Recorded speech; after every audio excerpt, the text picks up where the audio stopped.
వస్తున్నాయి. మీరున్నప్పుడు ఇండస్ట్రీస్ పారిపోయింది, ఆంధ్రప్రదేశ్ నుంచి పంపించేశారు. ఇవాళ కొత్తగా రాయల్ ఎన్ఫీల్డ్ రాయలసీమలోకి వస్తుంది, గొప్పగా చెప్పుకుంటున్నాం గర్వంగా.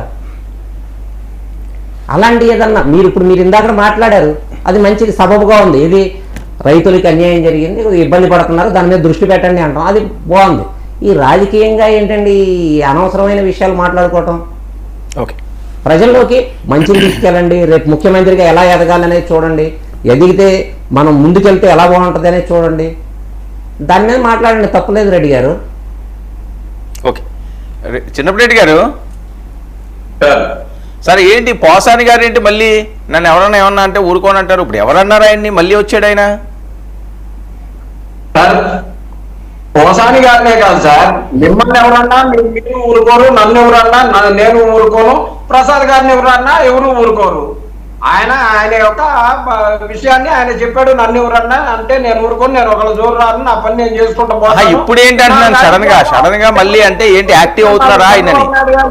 సపోర్ట్ చేశాను, జగన్మోహన్ రెడ్డి గారికి నచ్చినన్నాడు, జగన్మోహన్ రెడ్డి గారికి పార్టీకి నేను ఏ పార్టీలో కూడా లేనని అన్ని క్లియర్ గా చెప్పాడు. ఆయనేమి నన్ను ఊరుకోడంటే మిమ్మల్ని అంటే మీరు ఊరుకుంటారా, నన్ను అంటే నేను ఊరుకోను, అలానే ఆయన కూడా చెప్పినట్టుగా భావించాలి. కానీ అందులో పెద్ద ప్రత్యేకత ఉందని నేనైతే అనుకోవట్లేదు సార్. కాదు, ఇప్పుడు సడన్ గా యాక్టివ్ అవుతున్నారా? ఎందుకంటే చాలా మంది యాక్టివ్ అవుతున్నారు కదా, 2 సంవత్సరాలు అయిపోయింది, ఇంకా జగన్మోహన్ రెడ్డి గారు పాదయాత్ర కూడా మొదలు పెడుతున్నారు కాబట్టి అభిమానం ఉంటే రావచ్చు, అదేం తప్పేం కాదు కదా సార్. వైఎస్ఆర్ కాంగ్రెస్ పార్టీలో ప్రతి కార్యకర్త ప్రతి నాయకుడు కూడా యాక్టివ్ గానే ఉన్నారు, అందరూ యాక్టివ్ గానే ఉంటారు కూడా. అంతేగాని ప్రత్యేకంగా దానికోసం ప్రెస్ మీట్ పెట్టి యాక్టివ్ గా ఉండాల్సిన పరిస్థితి ఏం లేదు సార్. డెఫినెట్ గా పోసాని గారు వైఎస్ఆర్ కాంగ్రెస్ పార్టీలో చేరకపోయినప్పుడు కూడా ఆయన గౌరవించి సినీ ఫీల్డ్కి సంబంధించినటువంటి వాళ్ళకి సంబంధించినటువంటి ఇది చేయడం జరిగింది. దాన్ని అంతటి కూడా ఆయన సమర్థవంతంగా చేస్తే ఆయన మీద కక్ష పట్టి ఆయన్ని ఇలా నానా రకాలుగా తిప్పి జైళ్ళకి తిప్పి గందరగోళం చేసినట్టు పరిస్థితి. ఏం చేశాడు సార్? ఆయన చేసింది తప్పింది సార్. సినీ కళామతానికి న్యాయం చేసుకోవాలని చెప్పేసి ఆయనకి ఇచ్చినటువంటి పదవిని మంచి పేరు వచ్చేటట్టు చేశాడు. దానికోసం ఆయన్ని ఊరూరు తిప్పి గందరగోళం చేసినటువంటి పరిస్థితి చూసాం. అట్లా నా జోలికి వస్తే నేను ఊరుకున్నాను అన్నారేమో, మరి ఆయన దాని గురించి మాట్లాడేరేమో. నాకేం పెద్ద దాంట్లో ఇబ్బందికరమైన మాటలేమో అనిపించలేదు సార్. ఏం నవ్వుతున్నారు అజయ్ గారు? అంటే వాళ్ళ దగ్గరికి వచ్చేటప్పుడు అన్నారేమో తెలియదేమో, అది మాత్రం కాంక్రీట్గా చెప్పట్లేదు రెడ్డి గారు. అంటే తప్పించుకోవడానికి వాళ్ళకి ట్రైనింగ్ బాగా ఇస్తారు అనుకుంటా, నాకు తెలియదు, ప్రతినిధులకి. అన్నారేమో చేశారేమో అంటే మళ్ళీ తప్పించుకునే వ్యవహారం మా దగ్గర ఉండదు, అడుగు మళ్ళీ దాని నుంచి చెప్తాం.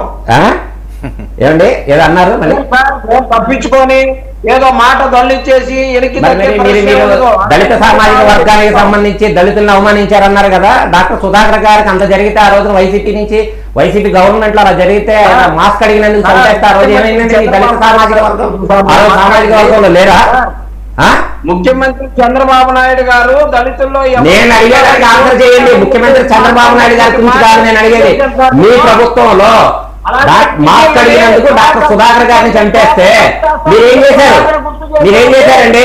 చిలకలూరుపేట దగ్గర గుంటూరు జిల్లాలో ఒక సామాజిక వర్గానికి సంబంధించిన చిన్న సామాజిక వర్గానికి సంబంధించిన ఒక అబ్బాయిని పాడు చేస్తే పిల్లలు అడిగినందుకు పెట్రోల్ పోయి తన్న పెట్టేశారు. ఏమైంది మీ గవర్నమెంట్ లో? సామాజిక వర్గాల గురించి మాట్లాడుతున్నారు. సామాజిక వర్గాల గురించి మాట్లాడేటప్పుడు మీ దగ్గర ఇప్పుడు ఏళ్ళు చూపించేటప్పుడు 4 ఏళ్ళు చూస్తాయి మన వైపు, దానికి ఆన్సర్ చేసి ఏళ్ళు చూపించండి. సామాజిక వర్గాలుగా విడగొట్టే ఆంధ్రప్రదేశ్ ని పబ్బం గడుపుకుందాం అనుకుంటున్నారా? సామాజిక వర్గాల గురించి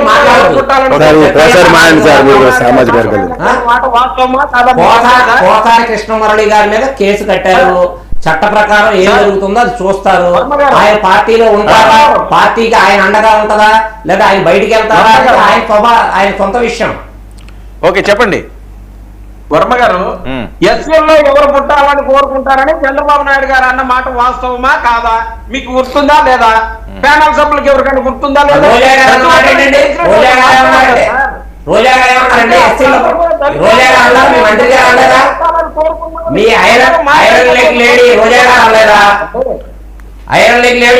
ఎందుకంటే ఆడవాళ్ళ గురించి మాట్లాడడం మీరు కూడా మంచి మాట్లాడతారు, ఎందుకు ఊరికే మాట్లాడు?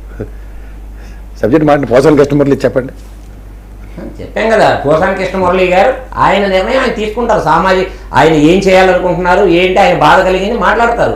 పార్టీ ఇప్పటి వరకు ఆయన అండగా ఉందా లేదని పార్టీ తరఫు నుంచి ఆయన చెప్పాలా. మేమున్నాం, ఆయనకు అన్యాయం జరిగింది, ధైర్యంగా మేము నిలబడాలని ఏరుగానే ఆయనకి హామీ ఇచ్చారు. మీరు వెళ్ళి నిలబడ్డారా పార్టీ తరఫు నుంచి? పార్టీ కోసం ఎంత తిరగబడ్డాడు ఆయన? సార్ వర్మ గారు చెప్పండి. వర్మ గారు ఈ కేసుల్లో రకరకాల చోట్ల